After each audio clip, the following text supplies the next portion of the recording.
Everybody, welcome to this episode of GeekStorm. I'm Shawn Hilton, owner of Comics Cube, founder of the KokomoCon, which will be taking place Saturday, October 14th. I am joined today by the recently wed Michael Allen Harrison. Welcome back. Thanks. Where you been? Well, you getting married. You guys did Gen Con last week, so I didn't get in on that. You're not a big Gen Con fan.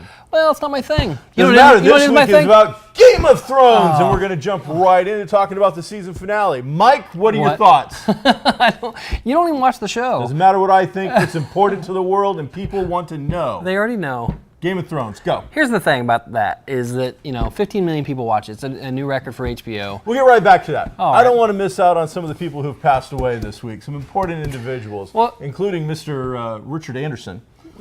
They're dead. They can't wait. I mean, it's not like I can't finish finish my sentence. We'll get back to that. Richard Anderson. Something broken. You know what? Richard Anderson was the star, probably most widely known for his role as Oscar Goldman in the $6 Million Man and The Bionic Woman. Yeah, I don't high was five. good. He got it. And then there was some spin-offs later on after that was all said and done, which led me to looking up some stuff about Richard Anderson. Man, I had no clue because I just know him from those roles. Sure. His IMDb starts in 1950 and doesn't stop until about 1998. Now, in the 90s, it starts to thin out a little bit, but from like the 50s to the 80s, it's hundreds of roles. A lot of television, multiple appearances as specific characters. Yeah. But I mean, from Perry Mason to the Bionic Man to you name it, he was in it in some part or another. A lot of what you're describing is back in the what were called studio days, where Richard Dean Anderson worked for Paramount or whoever he worked for, and so when they had Perry Mason's coming up, I need this guy to do that, and then you just I'll pick him and throw him in there because he's one of our guys, and it's like a stable almost. So yeah, those guys that were popular, or if they worked at all in the, let's say, the 50s and 60s and maybe early 70s, they worked a lot, Oh, he did. I mean, it was crazy. Yeah. So it was kind of interesting, though. 91 years old. Wow. Now, I admit, I hadn't followed him in a long time. I hadn't really thought about him until it popped up. I would have guessed he was already dead. But he's got. But when you see that picture of him as Oscar Goldman, with or without the glasses, for some reason in my head, he had like a tweed jacket too. Yeah, he's just got a look that you're like, yeah, he's that guy. He's the guy that Yeah, super secret agency. We're here to talk to you about the the problem of the week. You've got black slime and the blah blah blah. So that was interesting. He's passed away, and obviously this is a guy that has action figures. Is Rudy still alive? Rudy still alive? There's two. There were two Rudys? In the research. Well, holy Darren, what are you talking about? You say the word research, but I actually looked up IMDb. Because that was stuff when we were cool as a kid. Sure. Two Rudys. I didn't know At that. least two Rudys that I know of. So I thought that was interesting. I don't know. One of them may be alive. Okay. And then another passing. We lost George Romero a couple weeks back. Missed talking about that. This time, another legendary cutting-edge director in the horror genre. Tobe Hooper has passed away. Now, Tobe Hooper is most well known for the creation and direction of Texas Chainsaw Massacre in like 74. Texas Chainsaw Massacre 2 in like 86. There's like 12-inch thing there. Also well known for the Stephen King television adaptation of Salem's Lot, which a lot of people might remember from the 80s, I want to say, popular. But a lot of people don't know, because Steven Spielberg's name always gets brought up with Poltergeist. Tobe Hooper directed Poltergeist. Really? Based on a Steven Spielberg story. Didn't know that. So this is a guy whose attention to horror and a slasher film-esque, strange oddity kind of thing definitely, if not changed slasher horror cinema, definitely impacted it greatly. Rob Zombie, and I think almost all of the work that you've seen from him, whether it's his music or his television, is directly impacted by the work that Tobe Hooper did before him. So on a personal note, back the first day of 8th grade. Mm-hmm. I stayed up, I don't know why, but first time I had cable television in a bedroom that was on my own. Nice. So I watched like Pee-wee's Big Adventure Sure. from like 8 to 10 or whatever Nice. it was. Right. Then there was like Life Force. Sure. Well, Toby Hooper directed. There was nudity in Life Force. That's why you watched it, because you were. Well, I was just watching a bunch of stuff, but Sure. I won't lie. When Space Pirate Boobies, Space Vampire Boobies came on the television, I was Sure. glued. I was Sure. like, oh. Right. So yeah, you know, I'd forgot all about that. He had directed that, and it's Patrick Stewart. It's a pretty long movie. It's interesting. And again, another IMDb thing where there's a lot going on in it. But basically, I think Toby's impact really comes from the whole slasher, odd horror genre Influence. That weird, creepy feel. I don't know how to describe it other than just, you know. I think it's Hitchcockian, to be honest. I think it's very, very much in a time where the slasher stuff was really ramping up. He was still doing things that were allowing the viewer to create the tension in their own minds. You know, when you were watching that girl in the house, you know, kind of trying to move or trying to go from door to door, figure out how to get out and everything, you felt confined, you felt trapped, and that's not easy to do, I don't think. So he was definitely not just a point the camera and shoot guy. No, definitely not. So, yeah, that whole scene, getting claustrophobia. You're right. He was impressive. If you've never seen the movie The Green Room, which is a recent movie with Patrick Stewart, also you just mentioned him. It's about a band that goes and does a gig at a white supremacy place, and they get caught there. That felt very confined, very claustrophobic, because they were trapped in this room, and the whole movie doesn't take place in this room, but you just felt like, man, they're gonna die, okay? And again, it wasn't a slasher movie, but the circumstances that they were in and how they got there, you were just, okay, these guys are all dead, you know? You're done. So it's How are you very gonna get out of similar. If you haven't seen The Green Room, maybe Green Room or The Green Room, I'm not sure. All right. And what was Patrick Stewart's role in this? He was the head of the white supremacists in that. Really? Yeah, he was the head skinhead. Well, there you go. You know, the guy never shies away from a role. No, and he was good done in some it. very interesting. He was mean. Mean Patrick Stewart. Mean Patrick Stewart. Yeah. Make it so. Nope. Shoot him in the head. Nope. Make it so. That still happened. Wesley Crusher. No. Crush his What's next on your legs. list? All right, so back to Game of Thrones. So in the finale, big, it was long, right? Sure. Like 90-minute movie. 80 thing? minutes. 80 minutes. Yeah, 80 minutes. Was there a big shocker? Well, I would say for the average viewer, maybe. It is definitely one of those things where if you are like me, where my Facebook feed is filled with Cinema Blend and all the different Spoilers? outlets Or fan theories? Well, you get theories. A year ago, the stuff that was talked about in this movie or in this episode, we were talking about those theories, you know, all that long ago. So there aren't that many super surprises, you know. But yeah, it was pretty cool. They finally came out and said, almost saying to the fans, yes, you were right. This is what's going on. This is who this person really is. This is who his father really is. The best meme I saw was like in the very, and I know you don't like or watch the show, but. So it's not that I don't like it. I just don't watch it. Okay. Well, why don't you watch it then if you don't like it? Why do you hate yourself? I love myself. Well, then, if you like it, you don't watch it's it. an interesting conversation. We'll get back to it. All right. So, meanwhile, on Netflix, there is a brand new situation comedy starring Kathy Bates, of all people, doing a 30-minute. We'll take a break. You finish what you need to do. Oh, I'm sorry. What's going on there? You interrupted me 3 times already on my segment. No, it's important. All I did was look to see who it was. Sure. It could have been important. Sure. Turns out it wasn't that Sure. important. I mean, go ahead. You know. So yeah, Kathy Bates doing 30-minute situation comedy, Right. Netflix original, Right. Created by Chuck Lorre and unfortunately some other guy, some other guy named David Overbaum. Okay. So interesting for him. What I found interesting though is as this is a Netflix original, when it pops up, it still says something about like I want to say it's NBC. Their logo pops up as well, and I'm like, well, it's interesting. Maybe it's some kind of thing where they're doing it together or whatnot. And then the language hit. Now, there's not a ton of it, but they're dropping all the language you can't say on NBC or ABC or CBS.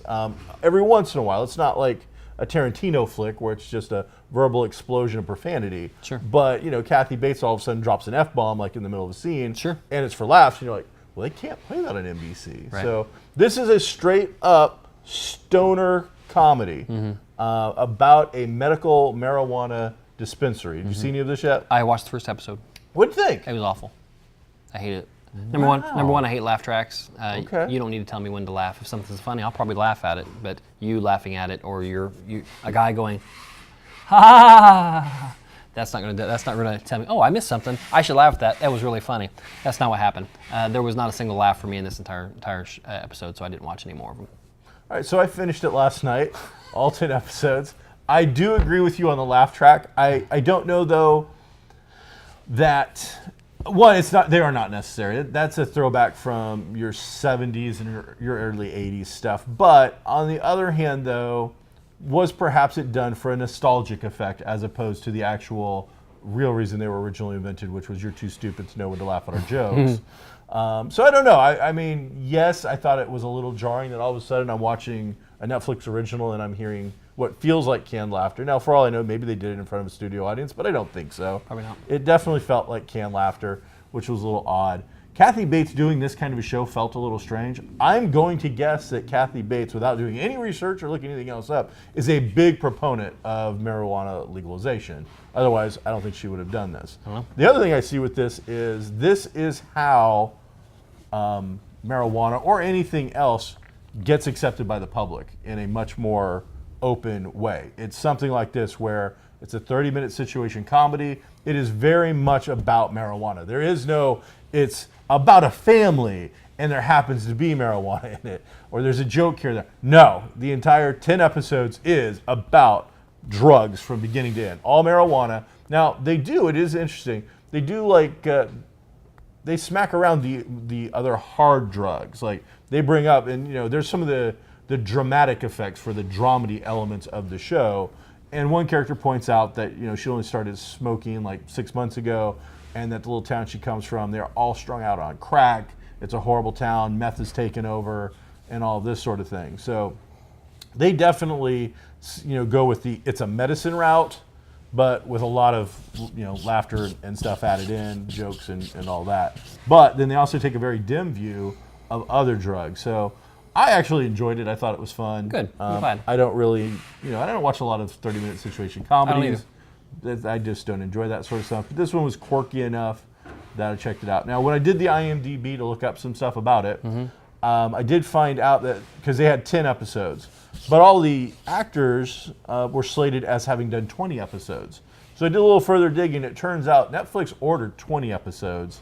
So I think we're going to see them, I think it's done well enough, I'm going to guess, that we're definitely going to get a second season, and that second season is probably already either in the can or being made, or these actors wouldn't have been credited with another 10 episodes. Right. So interested in that. The very last episode, spoiler for Disjointed. It ends, they do a Marvel ending. They have the big ending, and it's kind of a big deal. They play up to it, and it goes there, and it gets a little serious for a minute. Then at the end, they go to the credits, and just as they go to the credits, it stops, and it pans out of the television, and then flips it around to who's watching it. And it's Cheech and Chong. Oh, that's funny. And then they're like, that is so inaccurate. There's no way. And blah, blah, and just them just going off on it. And so, it's funny. For a stoner comedy, I would have laughed at that, but it sounds like I had to sit through 10 episodes to do it, so I wouldn't. And there were some ups and downs, but again, it was a little heavy-handed getting started on some of it. But I found it. I'm glad you enjoyed it. I'm glad you enjoyed it. And I'm not a smoker, right. So I hate to say it. Some of the jokes I had to think about for a minute to like, oh, that's what that was supposed to mean. And so I'm like, not in the culture, but so it was just fun and interesting. Hey, so fan theories from like a year ago, right? About what? What was the big reveal? Jon Snow's parentage and. Oh wait, his mommy and daddy weren't his mommy and daddy. No, we knew that from the beginning that Jon Snow was a bastard. And not a nice guy. He's his not beautiful or father and mother weren't married. Okay. That's why in that world, all the people like that, all the bastards like that, have names according to where they're born. All the bastards in the north are called Snow, and all the ones in tropical areas might be called whatever, Leaf or whatever. Oh, so now I thought he was with like the main family. I have not watched it. He is. So he was adopted by them or something? Yes, he's a Stark. He's a Stark because his father was Ned Stark. His mother was not their mother. Oh, so he's not Jon Stark. He's Jon Snow. Jon Snow, yeah. But the other siblings accept him as. Yes. Okay. Yes. He was brought in as a baby. Excuse me, sorry. Excuse me. They can edit that out on post, I'm sure. Because that happens. All right, so who's mommy and daddy? Or we know Stark, Ned Stark. Stark is you spent the entire first few seasons. John Stark, Ned Stark, Happy Stark. Ned Stark is the top. His dad's name is Ned. Ned. I mean, this is a show about badasses killing people and dragons, and you're telling me like the patriarch of this, his name is Ned? Yes, Ned Stark. Yo, Ned. What? There's not a lot of yo's given it. I just have a hard in there. How long is he dead or alive? He died at the end of the first season. Did he? Yeah. It's Shawn Bean. Come on. Yeah. I love Sean Bean. Oh, it's Sean Bean and he's dead? Yeah. Well, you had Game of Thrones and Sean Bean. Right. His death was imminent. But so his name was Ned. Yeah, Ned Stark. That's not intimidating at all. It's a great show. I believe you. I just don't find the name Ned to be intimidating. Well, But he's not the point. he's not supposed to be intimidating. So who's He's the mommy? Ned's sister.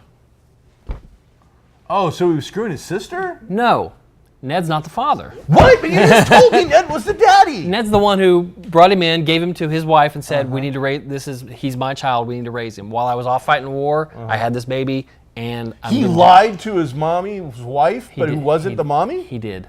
All right, we'll get back to that. That's just too strange for me to wrap my head around. I'm going to need a minute to take all of this. What will you talk about in that minute? So, hey, Ed Skrein. He's a actor who was just recently. Ed? What a name! I can't get behind a name like Ed. Well, Ed turns out it's not his character's name; it's the actor's name, and that I can get by. So I can understand it. Oh, please. So, Ed Skrein, I just saw him recently in Deadpool? Transporter Refueled. Why did you watch which that? was Why do you do these things to yourself? Because I love the Transporter series, and I was hoping against hope, but it was bad. Has any franchise, wasn't good. TV or movie, ever replaced the main character with somebody else and it been a decent movie? Bewitched. That he's not the main character. Go ahead. Batman? If they would replace Elizabeth Montgomery, I could see your point, but they did not. Batman. Who'd they do that? No, not in the same. I was thinking. It worked like 6, I think. I was still on TV. All right, never mind. Go ahead with your Ed Skrein story. Ed. Ed Skrein. So, as you said, Deadpool, probably his most recent thing. Sure. He was just cast in the new Hellboy movie that is going to star the guy from Stranger Things, the cop. That's Hellboy. Doesn't matter. David Harbour. And they also had, is it Mila Jovovich? Mila Jovovich. Is that really it? The J's are silent. Just like Really? the D, the J's are silent. She is being cast as a major character. They're doing a lot of casting. Things coming along fairly well. And then Ed Skrein gets cast as a supporting character of a gentleman known as like Major Ben Diamo. Ooh. Something like that. Diamo. So he takes part. You know what? His agent calls him up and goes, "Hey, you want to be in the new Hellboy movie?" And he's like, "Yeah, it's going to I'll do it. Yeah, blah, blah, blah." Turns out that that character is an Asian American character. And Ed, in the books? Is it based on a character in the books? On the Mike Mignola, because the G Nice, is well silent, done, nice. Is the Django. He's Asian American, Okay. and all of a sudden, man, just as we've seen a couple of times now, people lost their minds. So the term whitewashing keeps being used, and for those who don't know whitewashing, the idea is that you take a character of another ethnic race that is not Caucasian, and you replace them with a Caucasian white, whatever. Been going on for years and actor. years. Yeah, I mean, It's a horrible thing. I very much enjoy the old Charlie Chan films from the 50s, and those are the perfect example. Yep. Charlie Chan is not played 3 different white actors. by an Asian actor of any sort. It is always a Caucasian dude who's been dressed up, in the version of blackface for Chinese people, which usually is just give them funny teeth and make them squint and dye their hair black, and it's awful. But regardless of that, I still enjoy those films, even knowing that. But whatever. So he gets wind of this. Internet's losing its mind. He's like, you know what? I didn't know that this guy was I was offered a role. I took it, and now I'm stepping back and going to say no. He's like, I'm out. The producers come out and say, yeah, it's probably a good idea. He's very unselfish, and we applaud his effort. Mike Mignola comes out and goes, hey, you know what? Good on you. That the producers then also say, by the way, hey, we are going to look for somebody a little more authentic to play this role and be accurate. Absolutely cool with this. There are plenty of roles for Ed Skrein to possibly get in the future, and I think his career is going to this was not going to make it or break it one way or the other. However, on the other hand of this, they've cast a young actress by the name of Sasha Lane, who is of mixed descent, and like her father's African American, her mother is New Zealand with white and Maori, Sure. Maori, the cool warrior race that has all the great tats and looks awesome. Because again, another racial stereotype. Sorry about that. But either way, she's been cast as a red-headed Irish lass. She, in fact, does not have red hair, nor is Irish, but absolutely nobody says anything about that. So my point is during our little conversation here, is that hypocrisy, or is that just setting the scales at an equal weight?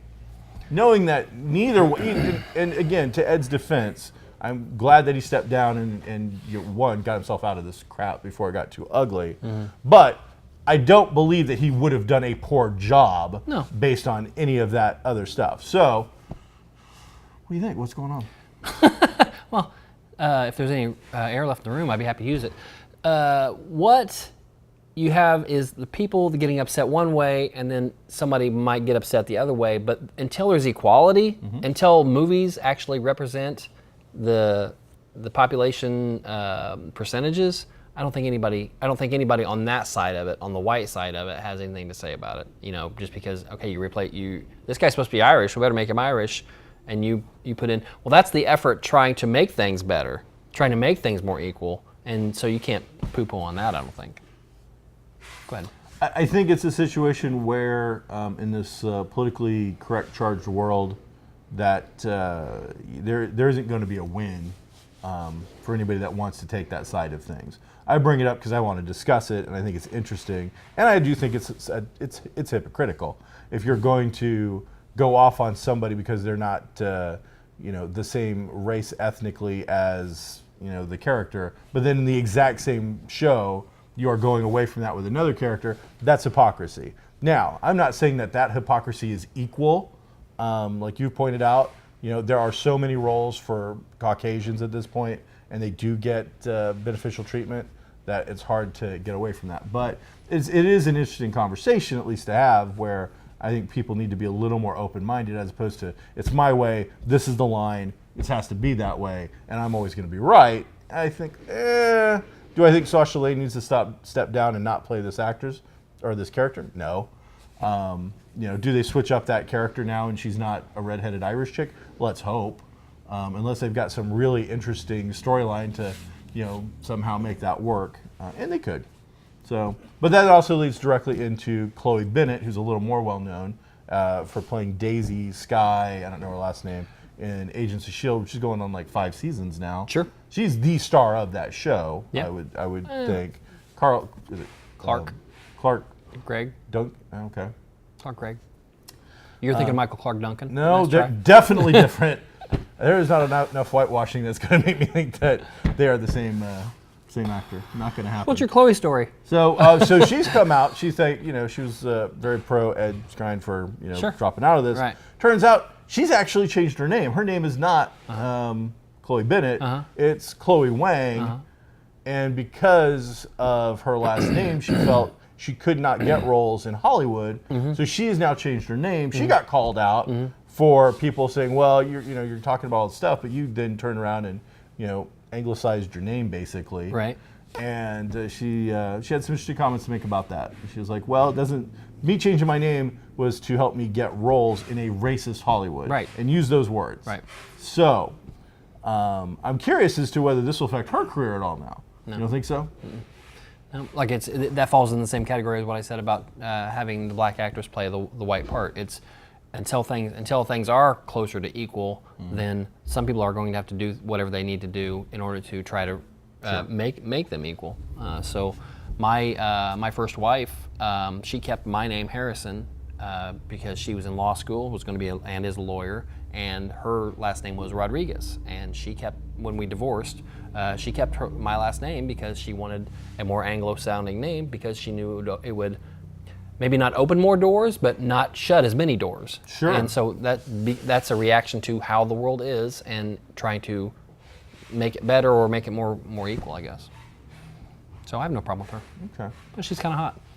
That She check. is- well, That checked out my. Well, ex-wife. that does also kind of feed into the conversation that if you were to look at Chloe Bennett, I don't know that you would. I don't look at her and go, oh, well, she's obviously, Asian American or whatever of any descent. I just look at her and go, wow, she is Her mother in the show is Asian. really kind of hot. Yeah, her mother in the I her mother in the that. show is Asian. So So there's something there. So it was interesting. A lot of stuff like that coming up in Hollywood because back in the day, I don't Good. think That's people awesome. would have talked about it. Right. I think they would have been, they would have kept their mouth shut. They'd be blackballed. And, yeah, exactly. You want to bring this stuff up? You want to take a page out in Variety and talk about how you're not getting cast as anything because you're this or that? Now you're going to get cast as nothing. Anything. You don't even get those roles. Yeah, So all over for you. now it's social media, and So- it's here to stay. It's things are hopefully going to get better. If anything, social media is about, or if anything good happens from social media, hopefully it's being able to raise awareness about certain things that would never see the light of day. And you're 100% right, as often is the case.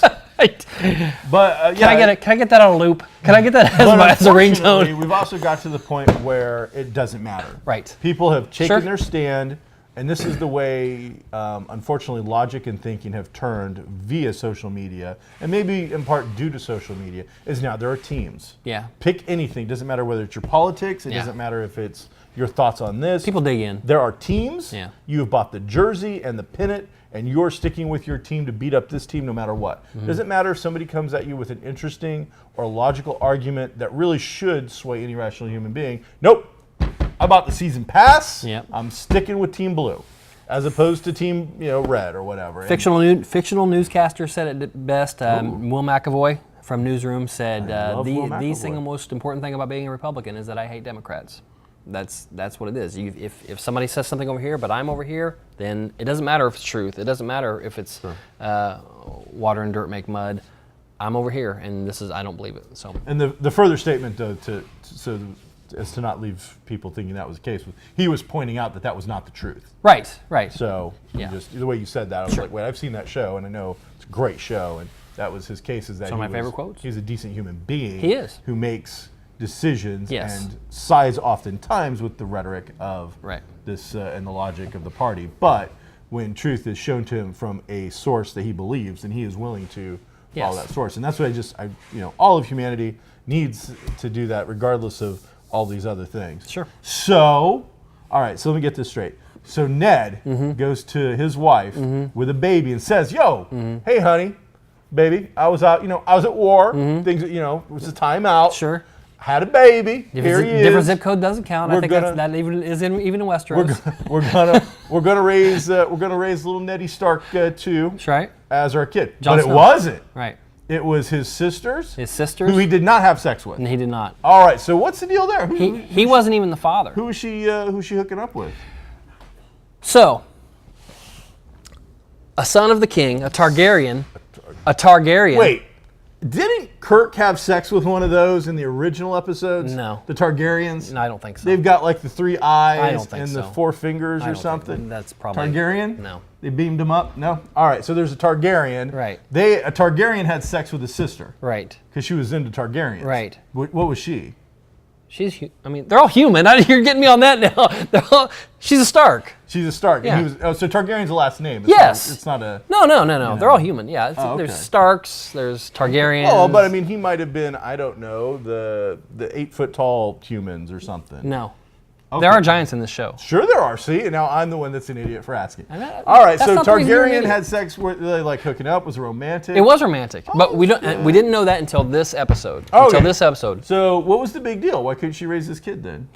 She was afraid because that Targaryen regime was being overthrown, and she was afraid. She died at childbirth, and she handed the baby to Ned while she's dying and said, "Take him, raise him as your own. Don't let anybody get him. Don't let anybody kill him." And so he went through his entire. Now, was his daddy like a king or something of the Targaryens? Was he a badass Targaryen? Yes. All right, so if his enemies were still out there, Yes. he's a Yes. legitimate heir to a throne kind of thing. Yeah, absolutely. All right, so Daddy Ned. So Ned took the shame Hey, Ned. of bringing a bastard home and having Okay. his wife raise it He all sucks these it up. years. He took that shame to protect his nephew. Oh, and that's to good of keep him. him alive. You know, for mostly a show that I think is all filled with horrible, bad people who all deserve to die, he's a pretty good guy. Ned is a good guy. Well, he was a good guy. He was a good. Well, now he's Sean Bean.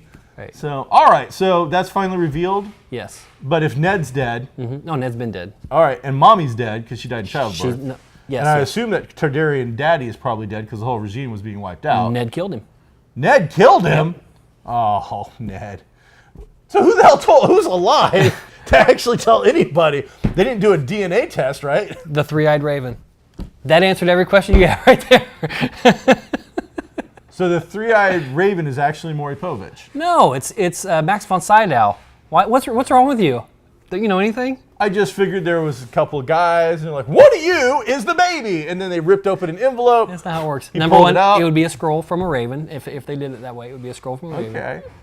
So the third-eyed raven. Three-eyed raven.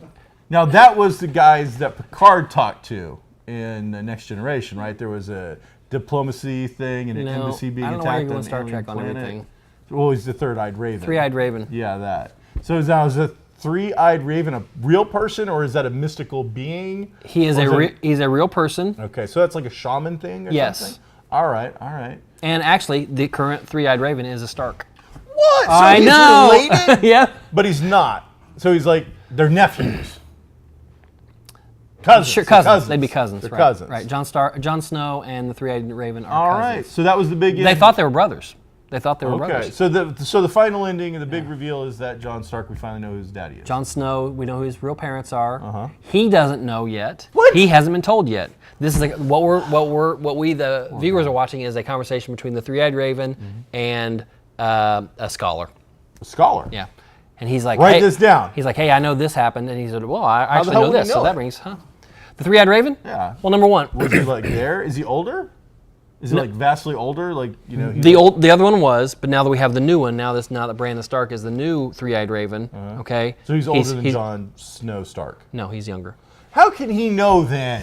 He wasn't there. He wasn't even alive. He's a combination of two things. Oh, two things. Well, Mommy and Daddy Stark. He's a green seer Of course he is. and a warg. What level green seer? Are we talking like third or fourth level? He's the highest there is. What? There's these trees with faces. Treants? I Is there a hobbit involved? I realize just throwing you little bits and pieces now over the whole season sounds stupid. Okay? But if you watch the show, it's great. There are these trees with faces. And He can, hobbits ride them. he can see know everything. these. He can see, and they're all over the country. Well, there's a couple. He and they're can pretty see big. everything that they've seen Oh. over the course of So time. treants have a hive mind. And Over time? that's the green seer. As a warg, he can see through animals' eyes as well. So that's a combination of two different things. One is 1 in 1,000, and the green seer is like So it's one of those the thousands. Hobbit and Ladyhawk. Yes, combined. it's Ladyhawk exactly, except with Rutger Hauer because he's not available. Oh, I love Rutger Hauer. He's one of my favorites. I mean, that sounds cool. It doesn't. I mean, having not watched it, was that payoff worth it? That Yeah, was your it was big cool. payoff to. For the Now we season. know, and it's and not only do we know, now here's- but you're telling me it's like some guy sitting over coffee. Here's the Like, kicker. all right, here's Wait. the deal. So I just happen to know through my tree friends Wait, you're that like my this. brother ain't my brother. He's my cousin. You're like this. My cousin. Isn't that like a folk song from the They 70s? they that Kathy Bates was- edited the end. They edited it. Yeah, so that as we're hearing this reveal, we're cutting back between this reveal and another scene. Oh. Back and forth. Okay, what's the other scene? The other scene is Jon Snow having sex with what we just found out is his aunt, because the main the mother of dragons and Jon Snow, everybody's been shipping them. You know, we need them to get together. They're going to be awesome, and they are getting together. But now we just found out because he's just telling us, oh, that's his aunt, because So she's she's a a Targaryen. Targaryen. She's a Targaryen, yeah, and that's well known. So he's the Kirk of the Game of Thrones. He's throwing it around. I mean, you know, which was the source of a great meme in that season 1, incest, ew, because it was the Lannisters were having sex with each other. Sure. And then season 7, incest, yay, everybody's happy because what they wanted. because they Right. wanted those two to get together. But now they know that that's like They don't know. They don't know, but the fans know. Fans know, and these two guys. and they're do still know. cool with it. Well, They wanted it so badly that once you found out it was, a yucky thing, that it's okay. It's a mixed bag. I'm gonna be honest. And to think I haven't been watching this, It's awesome. I believe It's a really, really good show. and I've only got to wait another year and a half, and then I can watch it all and not have to wait for any of this stuff. And the Tyrion Lannister character makes the show. He's number one on the since Stark is gone. He's been number one on the call sheet ever since, and he's amazing. He's a really good. Yep. He's a good character and a good actor. I really loved him. The first time I saw him was in like the train conductor, train depot, something like that. He's really good in that. And then I also kind of fell in love with him in a show called Threshold. I remember that. Which was like a sci-fi on alien a ship. Invades kind of a thing with Brent Spiner and is it Carla Guglio? Carla Gugino. She's so what? She's Brent awesome. Spiner and him together in a sci-fi X-File-ish That's all you had to kind say. of thing. Really good stuff. Very much enjoyed it. So I didn't need him in Game of Thrones to like make his character. I'm glad that he found a role in a thing that set him apart and has now made him a #1 kind of guy in Hollywood. But honestly, I thought he was pretty freaking cool. Why? They'll edit that. They'll fix that in post. He's great, but I enjoyed his work before that and would have checked him out in other things. I haven't seen him in the comedy, the Elf? Wedding and the Funeral or something, or something like that. I don't know. A bunch of people are dying. You find out he's somebody's lover. I don't know. He played it. There was a British version, an American version. For Weddings and a Funeral? He played the same character in both, and so I haven't seen that yet. I like him enough. I should check that out. Okay. So, in other quick news, Brenton Thwaites. Is that Thwaites? Sure. Known from Pirates of the Caribbean that just came out, Dead Men Tell No Tales, as well as Gods of Egypt, has just been cast as Dick in the new Teen Titans. So he will be the leader of the Teen Titans television show. Nightwing, yes. Cool. And he will be appearing in that now. Basically, DC is going to launch their own network, cable, pay us your $9.99 a month or whatever it's going to be, and you will get Young Justice Season 3, and you'll get this. Wow. Now, who else knows what else is on there? Because honestly, I don't know what DC, maybe it's Warner Brothers. Oh, sure. If it was Warner Brothers, I get it. If it's just DC, I don't get it. They don't have enough material to make me watch their stuff for more than a month. No. So I think it's a Warner Brothers channel. they would really have to dig out. I don't know, honestly know what they could do to keep somebody for more than 2 months. So even an avid viewer would go through all their material in that amount of time. We will be hosting RPG Game Night, role-playing game night at Tin Man Brewery the last Wednesday. It says Saturday, but it's not. The last Wednesday of September, I believe it's September 30th, from 6:30 till 10 p.m. Comics Cubed and Danger Magnet Productions will be presenting a 3-4 hour RPG in the middle of Tin Man. All you got to do is sign up on the website because we only have like 5 spots. Only 5 people are going to get to play. We will provide everything you're going to need. You need to show up. What's the genre? Well, once we have the 5 people, then we have a couple of options. There's 1930s pulp action adventure. There's a Harry Potter kind of thing that could be made available. There's a 1940s Nazi hunting kind of thing, or there's modern day action horror. Oh no, that's a Comic-Con. When is this? When is this? This is last Saturday. I think it's September 30th. It says Saturday, but it's really Wednesday. Going to be a lot of fun, I hope. But again, we will provide everything. You have to provide your body. You have to buy a beer or something else they sell to drink, and you have to donate $3 to a charity of either they'll choose something or we'll choose something. Would it be the 27th? That's a Wednesday. All right, it's 27th. I thought it was the 30th, but 30th is it's supposed to be Saturday. a Wednesday.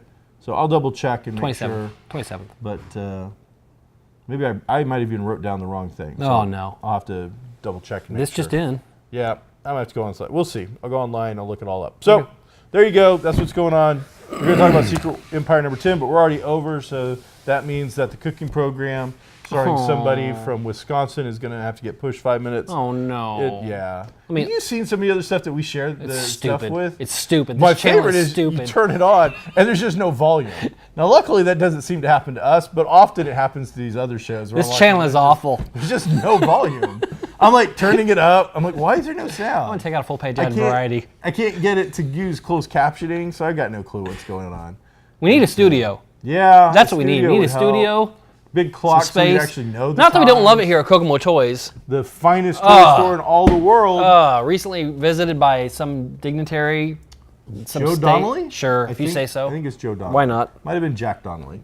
No, Joe. I don't know my politician. That sounds like I can't tell you what party character he's from 24. He came in here, so I assume he's a Democrat, but I don't know that for a fact. I don't know. So You say Republicans are not welcome at Kokomo Toys? that is not what I said at all. That's kind of what I got out of it. That is not at all. And is it okay for a Republican to play a Democrat in a movie?